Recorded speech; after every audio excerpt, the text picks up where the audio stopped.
कोकणातील रत्नागिरी जिल्ह्यातल्या संगमेश्वरजवळ राजवाडी नावाचे गाव आहे.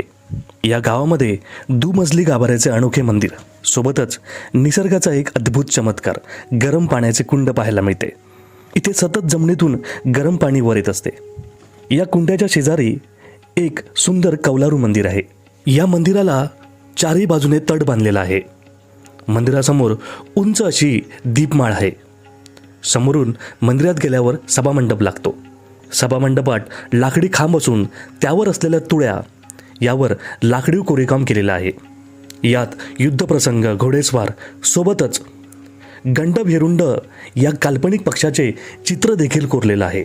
हे सर्व बघितल्यावर समोर दिसतात ते एकावर एक असे 2 गाभारे.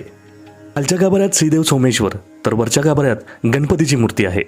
एकावर एक गाभारे असलेलं हे अत्यंत दुर्मिळ मंदिर म्हणावं लागेल. या मंदिराला नक्की भेट द्या.